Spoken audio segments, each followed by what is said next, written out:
welcome again to The Journey. I'm glad you're with us today. I'm Matt, and welcome those who join us online as well. We're continuing our series today called Weak or Wise. We're not going to have like an hour-long prayer service for the Lions today, just in case you're wondering. But in my heart, it's actually happening while I'm talking to you guys up here. But anyways, we're continuing the series, and we've been talking all about our choices as we kind of kick off this new year. And we want to make wise choices because our choices shape our life and they shape our relationships. And we all know that there's consequences to bad choices. And so we want to make wise choices. And so we've been looking in the book of Proverbs. It's part of the wisdom literature of the Bible. And it has a lot of great insight because we want to make the most of this new year. And so we're looking for that insight to make wise choices. And just before we kind of kick things off too, I just want to encourage you, as we do all the time, is to take the chance to be in God's Word outside of Sundays too, because again, there's all this wisdom in there. And so you can follow us in the Bible app. We're doing a Bible reading plan through Proverbs. You can follow along today. There's some directions on the screen. Just want to encourage you to maybe consider that. And so far, we've been talking about some different aspects of wisdom. And we kicked off the series kind of just doing a kind of overview of Proverbs. In Proverbs chapter 1, verse 7 says, "The fear of the Lord is the beginning of knowledge." And so we talked about how, like, if we want to be wise, it all begins with this fear of the Lord. And fear of the Lord is not like, I'm scared, and not like a Halloween type fear. It's the idea of awe and reverence, of saying, God, that I need you. And we said some people would say that's weak, like just be strong enough on your own, right? Like, why do you need God? They might say God is a crutch for the weak. And to that, I would say that's true. God is a crutch. We all need him. We're not good enough to make it to heaven on our own. We're not smart as we think we are. We're not as strong as we think we are. I know, like for me, just facing some health things in the past years and stuff like that, it's like that becomes even clearer that I need God. I need his guidance and his wisdom. If we're all honest, we don't always make good decisions. So why not look to the person who designed life to teach us how to live our life? And so we're looking to God for his wisdom. And so the second week of the series, we talked about our money, and we all know if we don't manage our money well, there can be big consequences. And so we're talking about how do we manage our money well. And some people would like to use their money as a display of strength. Hey, look at how big or important I am. Look at all these nice things that I have with these big boy toys or these fancy clothes or whatever it might be. But we said that's really not the wise choice. The wise choice is to be content, as it said in Proverbs. It's to save up like the ant does. Follow the example of the ant it talked about. It talked about dealing with debt, not being a slave to the lender. It talked about caring for other people and living generously, and how all of those things really change our life. It talked about how when we refresh others, then our life is refreshed as well. And so that's the kind of life we want to live. And that teaches us to manage our money well, to make wise choices with it. Last week we talked about pride and humility. The proud would say, I can do it on my own, only look out for number one. But the humble person takes into account other people. The idea of humility was to treat everyone with respect, to not see yourself as better than others. Some people would say that's weak. You're going to let people walk all over you. But what we saw is that humility actually brings blessings into our life. It brings honor to our relationships, and it actually guides us on the path to make good choices. Sometimes that's self-conscious. We said we don't want to be self-conscious. We want to be more God-conscious. Let him guide and direct our path with his wisdom. And we don't want to make choices just to build up our ego. We want to make choices to build up our life and our relationships. So we've been talking all about those different things. If you missed any of those weeks, I always want to encourage you to go back to our YouTube channel or our website. You can watch those or review those if you want. But today we're talking about another topic. We're going to be talking about parenting today. If you're not a parent and you're here, I hope there'll still be some insight for you just in the general sense of families and how you fit into your families. If you have kids at all, there will be aspects of that apply to no matter what stage you are with your kids, whether they're newborns to maybe have kids of their own. And so we'll be talking about that today. But when it comes to this week and this whole series, it's a little bit different because if you look in the book of Proverbs, you don't see like that weak or wise comparison. In Proverbs, it would often say the foolish person does this, but the wise person does the opposite of that. And when it comes to parenting, we don't see that as much because I think it might be because when it comes to parenting, I think we're all a little foolish and none of us really know what we're doing and we're just trying to do our best. That's what I think when it comes to parenting. So if you're a parent here this morning and you feel like, man, I mess up all the time. If you're here a parent and you're like, I'm not really sure how to handle the situation I'm in right now. If you're here as a parent and be like, I messed up today, this morning, or I'm just trying to do the best that I can, just know we're all in the same boat because parenting is hard and it's challenges. And we just talked about like all those different stages from like newborns all the way through being like a grandparent. Every stage has its different highs and lows and challenges and things we get to enjoy, and that makes it like difficult. Parenting is always changing, and we're just trying to do our best, right? Like if you have like little kids, it's like you're just trying to make it to bedtime every day, right? And then like you get something like time change comes in a couple weeks, it's coming, not too long, and it like can throw your whole family for a loop. But you know, like, when you got like toddlers or even like elementary school kids, it's like you have to like help them do everything. You got to help them do their homework. You got to feed them. Sometimes you need to like feed your own kids by hand. Like here, you need to eat this. Here comes the airplane. You know, all those things. You have to like bathe your kids. You have to like get them ready for bed, make sure they stay in bed, and then you just make it to maybe like 7 or 8 o'clock and they're in bed, and you can be like, a minute to maybe sit down.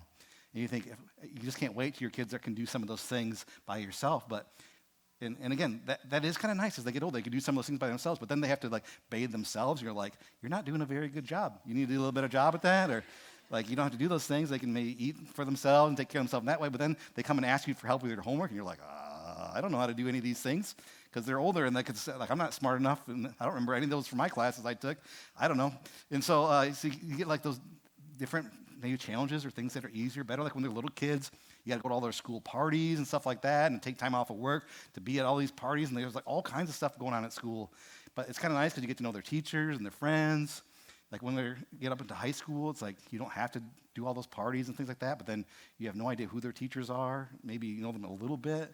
And then they talking about these friends. You're like, I don't know if they're good friends or bad friends. You're just like trusting that they are. And so, like every stage has its challenges and it's things that we get to enjoy. Sometimes aspects are easier. Sometimes they're more challenging. It's like we said that earlier, when they're toddlers, it's like at least you have some time at night to like sit and relax. Like now, like I had teenagers, they stay up later than I do, and they always want to talk about the most important things of life at 10 o'clock at night. And you're like, I don't got any energy left in my brain to talk about this, but you got to do it because that's when they want to talk about it. And so I mean, every stage has its challenges. And you know, when it comes to kind of dealing with all of that, it can just kind of throw us off because like you feel like as a parent, I just figured this out. Is that me? Okay. Anyways, as a parent, you feel like I'm just starting to get the hang of this as a parent. And then all of a sudden, might be my beard is a little scratchy in there. As a parent, you can feel like I just figured this out, and then all of a sudden your kid enters like a new stage, and it can just throw you for a loop, and everything is different and changing. Or you got one kid, and all of a sudden you add another kid into the mix, and that just changes everything. I remember like when we had one kid, we used to do things like make a deal. Okay, I'm going to take a nap right now, and you watch the kid, and then I'll be up, and then I'll watch the kid, and you can take a nap. And then you get like two kids, like that just throws out, and then you just never sleep again as a parent. And so that's kind of how that goes. And so, you know, everything just is always changing for us as parents. And so it's challenging. It leaves us feeling like, I'm not sure if I'm doing this right, or it's difficult and it's challenging. And so there's so many great things to enjoy, but yeah, it's very challenging. I think in those day-to-day situations, as we are doing this thing as a family, we can end up just reacting, though. And that's what we want to get past. I think it's important for us to have a clear vision for what we want our kids to be, and that can help guide us as a parent. Because we don't want to just react. Like if you were going to have a clear idea of like, what's my main priority as a parent? What's my main purpose as a parent? What am I doing as a parent? What's my primary goal? Would it be to get them a scholarship so you're going to coach all their teams? Maybe you think of it as that. Maybe you're like, my primary objective is to be their Uber driver and drive them everywhere. It might feel like that, but I think there's something bigger than that. It might be like to entertain them or make them happy, you might think.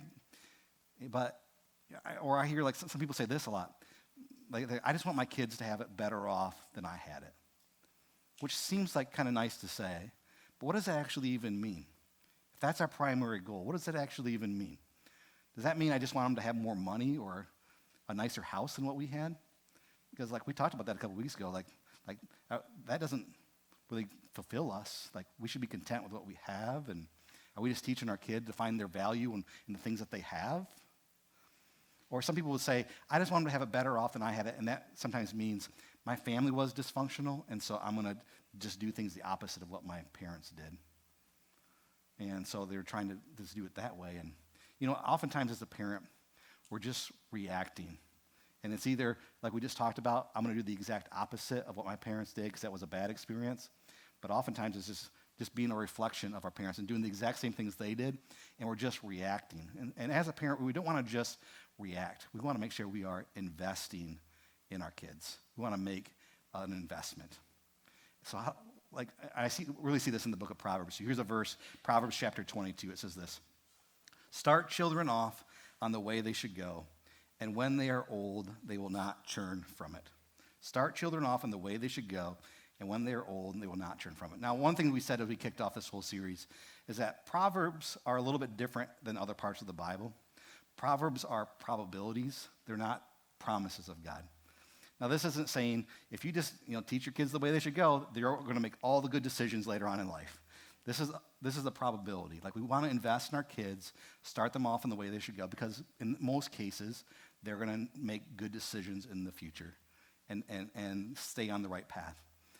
But it's a probability because the kids have their choices of their own. In fact, I was talking to a parent this morning about that they have their kids and they just want to make sure that they're not making the decisions they would hope they would be making right now. And so it's a probability, but this is a very significant truth that we see oftentimes with kids. And so what is our primary goal as a parent? It's to start them off in the way they should go. Now, think about it in this case. What does that mean? Keep it in context with what we've been talking about in the book of Proverbs. Proverbs has a lot to talk about the path that we're supposed to be on. For example, week 1 of the series, we talked about Proverbs chapter 3, 5, and 6. It says, "Trust in the Lord with all of your heart. Lean not on your own understanding. In all your ways acknowledge him, and he'll make your path straight." Keep you on the right path so you don't fall off the path. It talks a lot about that path. And so this is kind of the same kind of concept here. Start your kids off on the right path. Our goal as parents is to show them the right path to be on so they can make wise choices, so that we can teach them to follow God and to fear God. This is what the Proverbs talks a lot about, so that they can make good choices when they're adults, so they don't fall off the path, so they don't go off to the right or the left and have all the consequences of bad choices. So this is our primary goal, to help them make wise choices in the future. Now, as a parent, sometimes we have to make the choices for our kids, but we're trying to help them make choices. But your brain isn't even fully formed until you're in your 20s, so that isn't always possible for people, and they have to kind of learn. And so as a parent, we have to kind of navigate all of that. But I think this is important to keep in mind. This is the end game. Because we can get so wrapped up in the little things of when our kids spill milk at the table, or we can have a long day and we're frustrated, and our kids have had a long week at school, just like we had a long week at work, and we can end up just reacting to things. It's important to keep in mind the end game, to keep this in perspective. And some people might say it this way: the goal is to help your kids leave and succeed. That's the goal of mine. So if we keep that perspective, it can help us not just to react to things, but to think about, how can I make this an opportunity to invest in my kids instead of just reacting. The goal is to leave and succeed. Now, some of you have maybe little babies, and you're like, "Oh, I never want my child to leave." And maybe they're even as an adult, you're that way. I just don't want my kids. But there'll be some point in your parenting experience where you're like, I really want my kids to be on their own. There'll be some point when you feel that way. And that's good. You don't want them to be always dependent upon you and you making all the choices for them. We want our kids to be able to make good choices on their own. So how do we do that? Well, Proverbs talks a little bit how we can influence our kids to make wise choices to stay on the right path. Here's a couple of things we're going to be talking about today. This is what we see as some themes throughout the book of Proverbs. One is we have to tell them what's most important. We have to model and live out what's most important as parents. And we need to correct them so they understand what's most important. So let's talk a little about those things. The first thing is we need to tell them what's most important. In fact, this is kind of the whole purpose of the book of Proverbs. Proverbs is written, most of it is written by King Solomon as a note to his son so that he can start him off in the way he should go, so when he grows old, he won't turn from it. This is wisdom he's sharing so that when he leaves, he can succeed and make good choices and be on the right path, following after God. So example of that, Proverbs chapter 4, verse 1, it says this: "Listen, my sons, to my father's instruction. Pay attention and gain understanding. I give you sound learning so you do not forsake my teaching. For I too was a son to my father, still tender and cherished by my mother. Then he taught me and he said, Take hold of my words with all of your heart. Keep my commands, and you will live.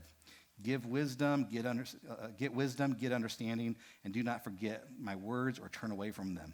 Listen, my son, accept what I say, and the years of your life will be many.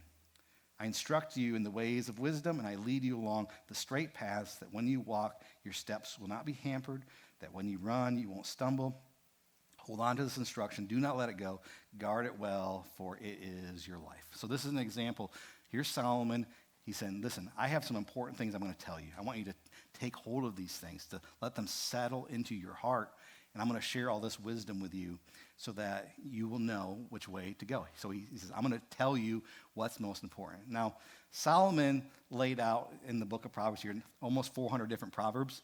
And I'm not saying like you need to do that with your kids. Like every day, let's read all these things, and you have to memorize all these things. And then, they didn't have things like the Bible we could look at and read and stuff like that back then. And so, so we have that now. But I want to encourage you to maybe to think through what are maybe like 3 or 4 or 5 things that you really value, that are maybe character issues that you want to instill into your kids, and how can you tell them about that consistently? This applies, again, to no matter what stage your kids are at. If they're little kids, you can start telling them these things. If they are out of the house and have their kids of their own, that doesn't mean you still can't tell them these things. You've maybe moved past from instruction into influence, but you still have influence on your kids no matter what stage they're at. What are those things that you really value? Or those character issues that you want to develop in your kids so that they can make wise choices in the future? I'll give you an example of this. When our kids were littler, my wife did this really good thing, and she made up this little plaque in our house, and it said, "Be kind." Because as a brother and sister, they don't always get along. You guys know that? Like, siblings don't always get along. And so they weren't always the nicest to each other, and so my wife was like, let's make this kind of a theme for our house for right now. And so it was like, be kind. And so whenever they would maybe be scuffling with each other for a little bit, it was like, hey, remember, we want to be kind. Treat your brother or your sister with kindness. And this is something that we were communicating on a regular basis. And what's cool is, like, as they get older, it shifted from maybe those little lessons when they're younger to things like when we do things like as a network team out here for church, where we go and share God's love in kind ways. Like, that's a trait of kindness that has grown with them throughout the years. And it's really cool to see, like, when we go to parent-teacher conferences and stuff like that, even through high school, what we hear as the teachers say is that they're kind, they're helpful for their students, they're looking out for other kids, and like it was really cool to see that develop in our kids. But it started with just a very simple thing of be kind, and it kind of grew with them throughout the years, a value and a character issue that we really want to invest into our kids. Something else I would do is when I pray with my kids at night, I would tell them the most important thing is that you grow up to follow Jesus. And I would tell them that often and just repeat that.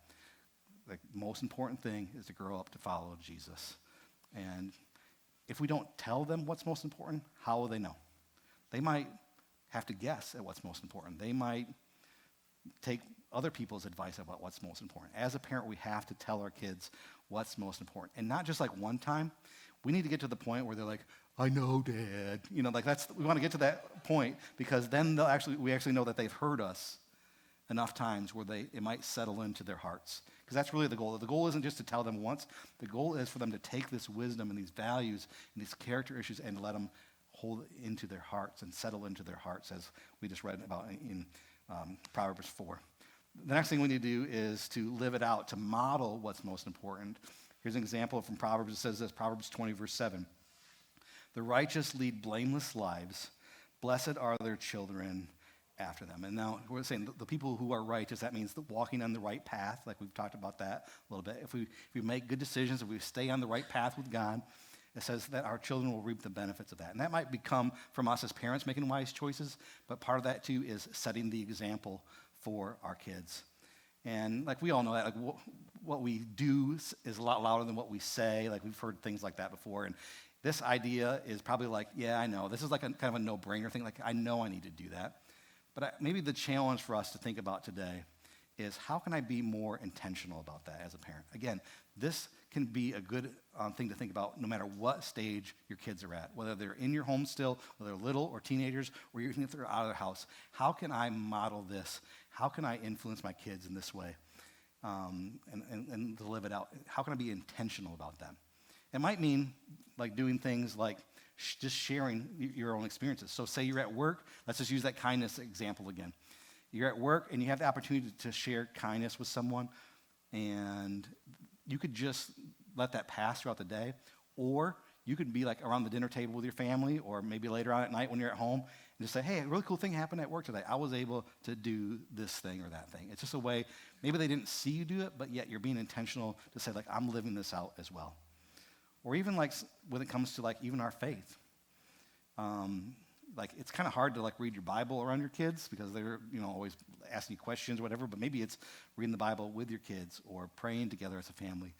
Or maybe it's letting them see you read your Bible, or maybe sharing with them, hey, I was reading this and it was really meaningful to me. So you are living that out and sharing that example with them.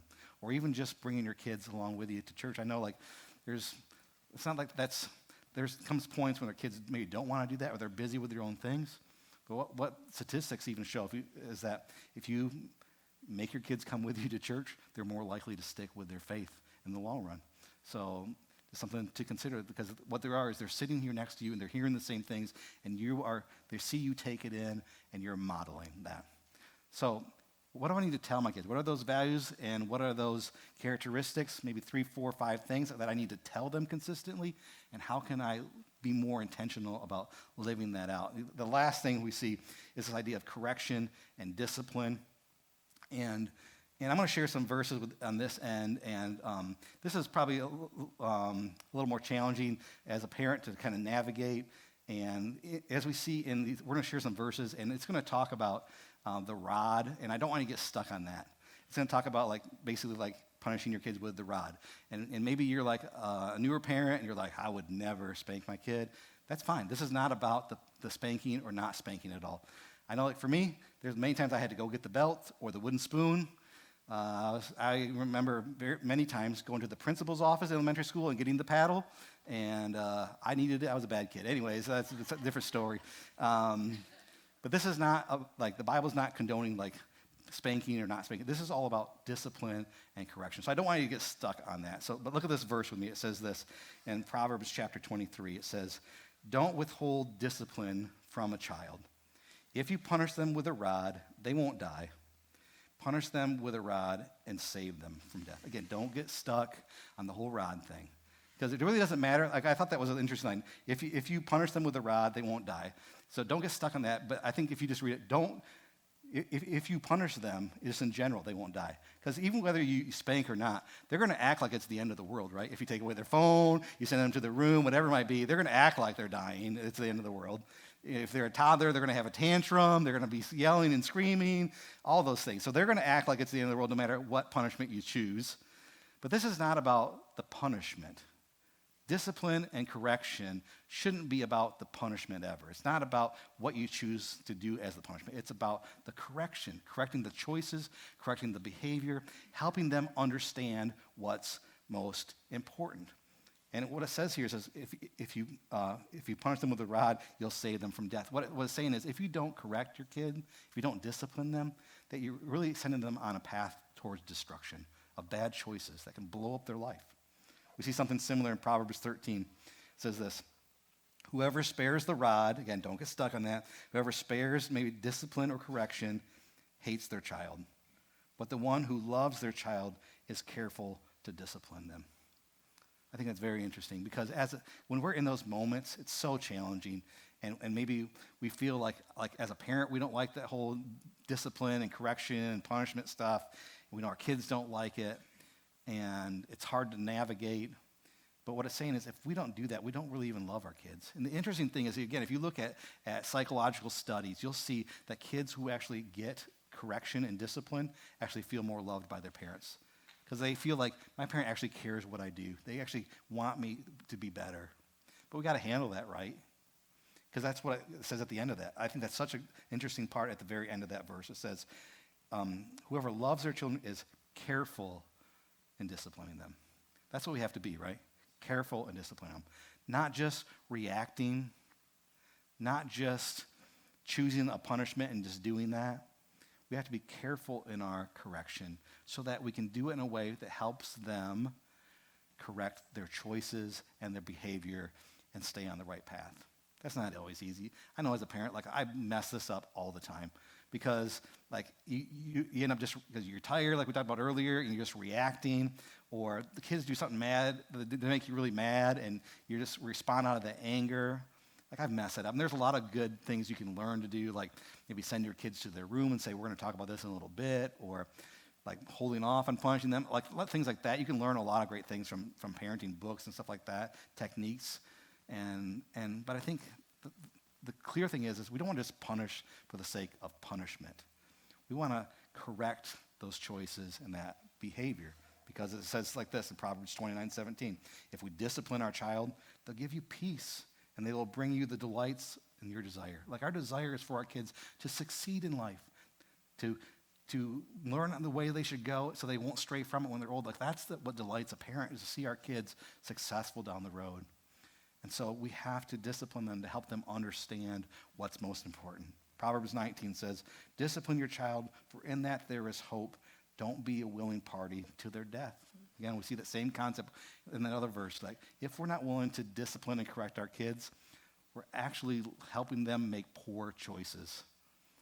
We have to offer correction. And again, it's not about the punishment. It's not about the punishment. You can't just say, in our house, we're going to ground the kid or take away their phone, and those are the only two things we ever do or whatever. Because like every kid's different, right? Like you might have a kid that's like an introvert, and you're like, go to your room, and they're like, sweet, I wanted to be in there by myself anyways, right? Like, so you got to like navigate that. Like I know that's the case with our kids. They're very different. You get a kid that's like an extrovert, you put them in their room, take away their phone, they have no contact with people, and they're like scratching at the door, let me out of here. You know, it's like that's huge punishment for them. But again, we don't want it to be even about the punishment. It's about the correction and the behavior. And when we have maybe a clear vision for those things and those values and those traits we want to invest into our kids, it can help us decide what really needs punishment, what just needs a little correction. It can help guide us in all of that too. But it should never just be about the punishment. It's always about the correction. And when we keep that in mind, not just react as parents, it can help us maybe decipher a little bit of what maybe the discipline or the punishment should be in that case. Again, that's not the easiest to navigate, but when we have maybe more clarity in all those things of telling them consistently what's most important, we can get to those moments when we have to correct that behavior, and we can remind them, remember, this is why we're doing that, because this was what's most important, as we always talk about. So as you look at that list, it said, like telling our kids what's most important, about modeling it, living it out, about correcting so they understand what's most important. What would be maybe one area for you as a parent, if you are a parent, that you might say, like, I need to take a next step in this? I know, again, it might be like, I'm a parent, I feel like I need to take a step in all of them. Like, I get that. Like, man, I feel that too. It's just like, it's hard, it's challenging. We talked about that. It's always changing. It's difficult. Our kids are growing up, and they have different needs, and they're going through different things too. And so how can we influence them? And maybe think about one of those ways on that list about, I want to take a step in that this year in my parenting so I can make better choices as a parent, so I can help my kids make better choices and set them up to leave and succeed, to keep them on the right path so when they grow old, they won't turn from it. What's one of those things? I want you to think about that right now. I'm going to give you just a little bit of time, and then Mark and Katie are going to come up and just talk a little more about this, sir.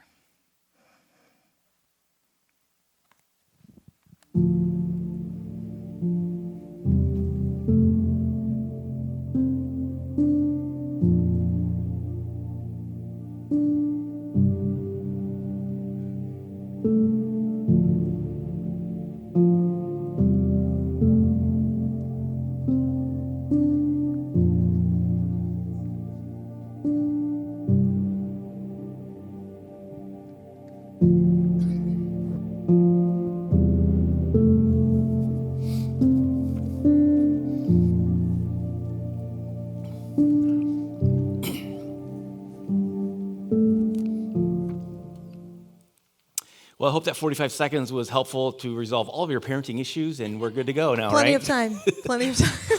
If only it was that easy. Wow. Yeah, we wanted to take some time to just kind of reflect on this a little bit with you guys. And I think just doing what we just did is probably a healthy practice.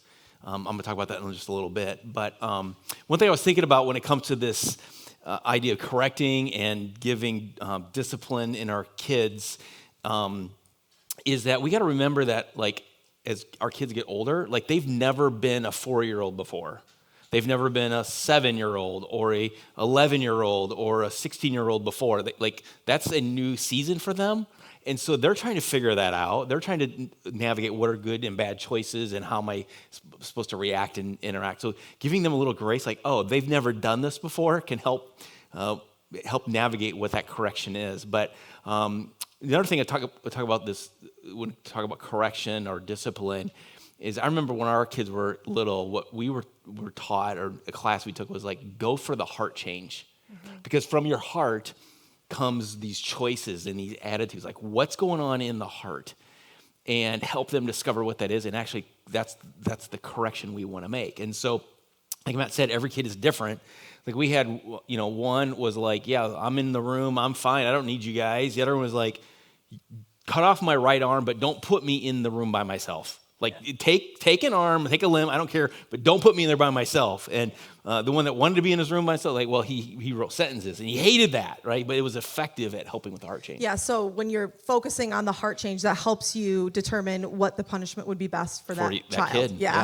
Yeah, parenting, definitely hardest job I've ever had to do, and they've become my biggest teachers. And so, like, when it comes to the discipline, correcting, I hate having to do that. It's hard. Yeah. So to kind of aid with that is really leaning into positive reinforcement. Like when they are doing the good things, really praise them for it. That really helped as they were younger, and that helped with the discipline.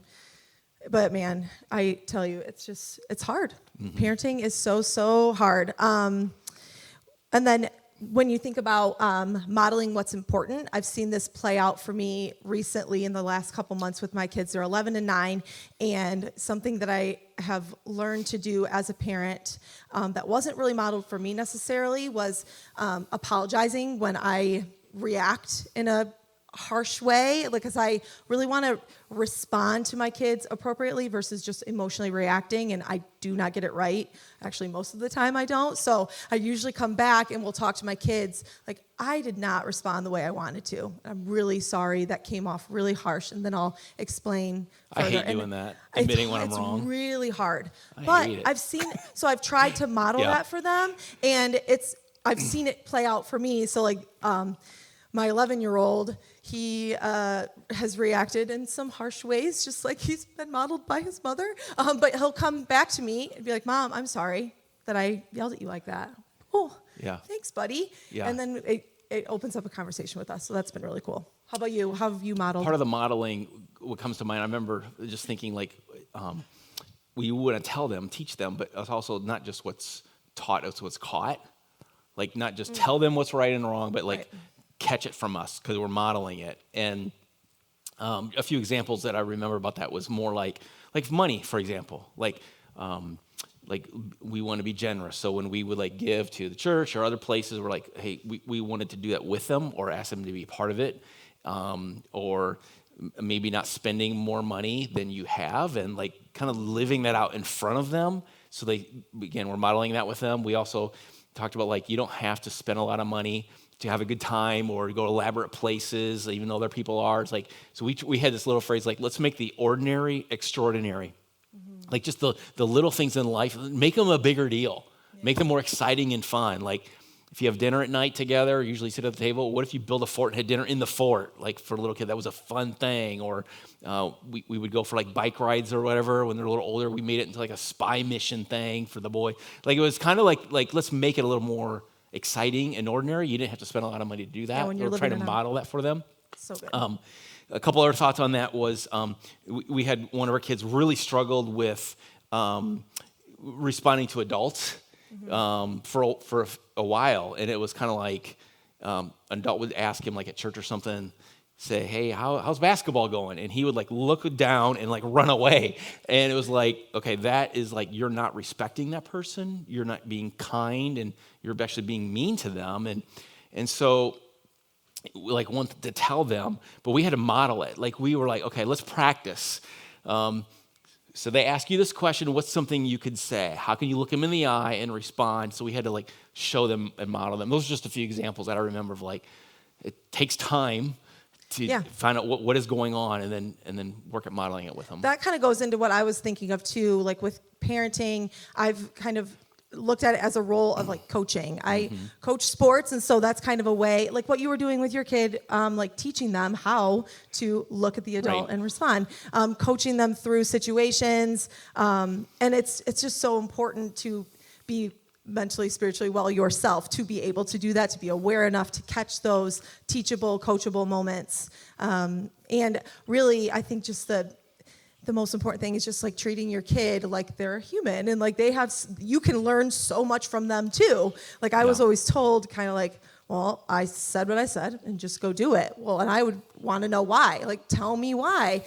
And so while there's some really inconvenient times that I have to tell my kids why to do certain things or why we don't do certain things, it's important to take that time with them so that you can coach them through it and help them. And probably a bigger concept with hard. all this for all of us is taking time in the seasons of parenting to stop and think and pray about it.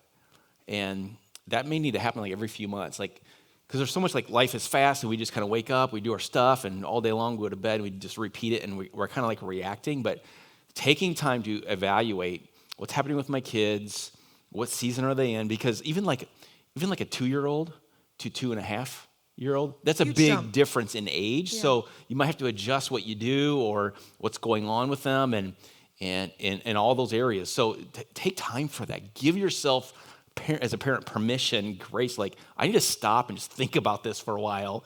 And because you may not know what to do, and you're learning as well, because you've never done parenting at that age before, and it changes those kids. So give yourself some time for all of that. And so kind of go along with all of this. After our service, wrapping up here, we want to just continue to be a support to you guys and in our church for those that are parents. We're actually offering a class in a week and a half. It's a week from this coming Wednesday night, and it's here at the Journey. It's free to attend, and there's childcare provided. If that would be super helpful for you, and maybe you're kind of like, I need that little time and space in my life, this could be a great way to do that. It's going to be very practical and helpful in a lot of different ways. So there's a QR code on the screen. Scan that with your phone. You can sign up that way at the Next Step Center, or just go on our website later. At the Next Step Center, our website, there's a Connect card there. You can sign up that way, and we'll get you the info and follow up to come to that class. So, I think that class is going to be a great resource for us. So Yep. hopefully you sign up for that. But I hope the one thing that you learned here today is that we are just totally dependent on God. We need His wisdom, His advice to get through everything in life, especially with parenting. So I'll go ahead and pray for us as we end this message. Oh, dear Lord, we're so grateful for your love, your guidance, your provision over our life as we live here on this earth that has so many struggles and challenges, and parenting can be included in that. We're grateful that you love us. You're a caring Father, generous, and Lord, you hear what's on our hearts today. We know you're here right now, and we give it all to you. We're leaning on you and trusting that you will take care of us. You will provide. We're grateful for all you do for us. In your name we pray. Amen.